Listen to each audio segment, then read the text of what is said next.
Sir Roger at the Theatre is an essay by Joseph Addison, first published in The Spectator in 1711. It is part of the series of essays that feature Sir Roger de Coverley, a fictional character who embodies the qualities of an amiable, yet eccentric, English country squire. The essay humorously depicts Sir Roger's experience at the theatre and reflects on the social and cultural values of the early 18th century. The essay begins with a description of Sir Roger de Coverley's visit to the theatre in London. As a country squire, Sir Roger is not well versed in the customs and etiquette of city life. His friend, the narrator, takes him to see a popular play, and the essay recounts Sir Roger's observations and reactions. The contrast between Sir Roger's simple, provincial manners and the more sophisticated behavior expected at the theatre sets the stage for a humorous exploration of social mores. Sir Roger's attire and arrival.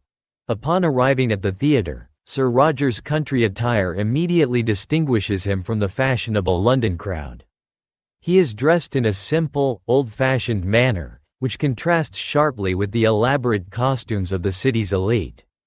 The narrator humorously notes how Sir Roger's presence draws the attention of the other theatregoers, who are amused by his rustic appearance.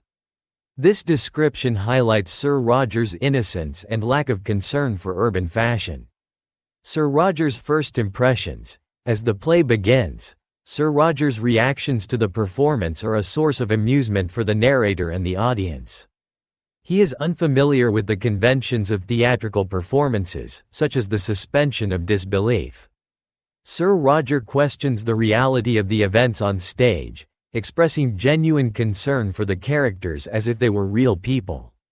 His literal interpretation of the play's events illustrates his straightforward and honest nature.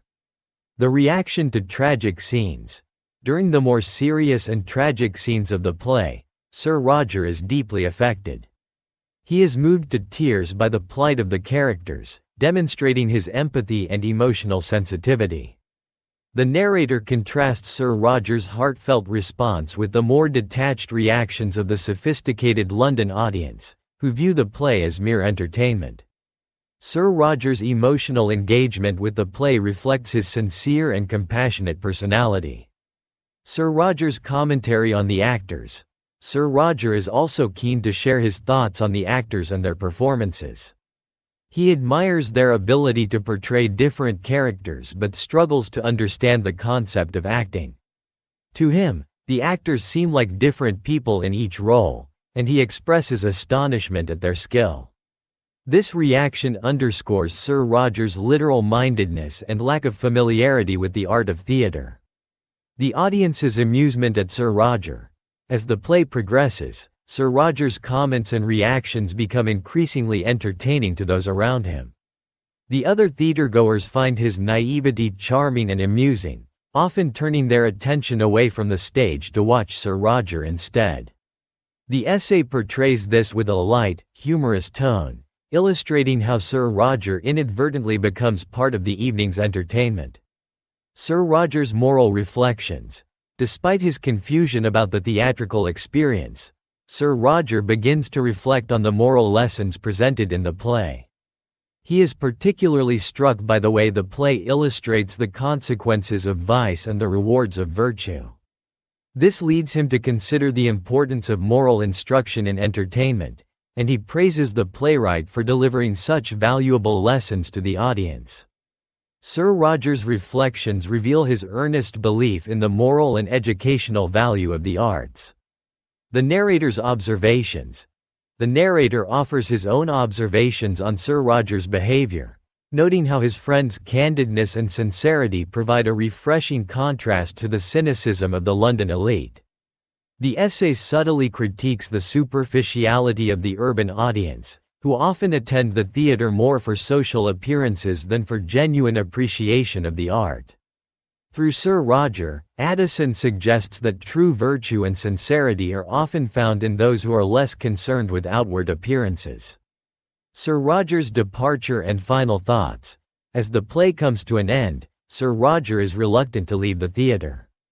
He has thoroughly enjoyed the evening, despite his initial confusion and the oddity of the experience. He expresses his desire to attend more plays in the future, showing an eagerness to learn and broaden his horizons. The essay concludes with Sir Roger's contentment and his plans to return to the theatre, embodying the idea that exposure to new experiences can be both enlightening and enjoyable. The essay concludes with the narrator reflecting on the evening's events and the lessons learned from Sir Roger's behavior. Addison uses the character of Sir Roger to critique the superficiality of urban society and to promote the values of sincerity, moral integrity, and emotional authenticity. The essay suggests that true wisdom and virtue are not necessarily found in sophistication or worldly knowledge, but in the simple, honest approach to life embodied by Sir Roger de Coverley. Through humor and gentle satire, Addison delivers a commentary on the social dynamics of his time, while also celebrating the timeless virtues of kindness and empathy. Sir Roger at the Theatre is both a humorous and insightful exploration of the social and cultural values of the early 18th century, using the character of Sir Roger de Coverley to highlight the virtues of sincerity, moral integrity, and emotional authenticity against the backdrop of a sophisticated, yet often superficial, urban society.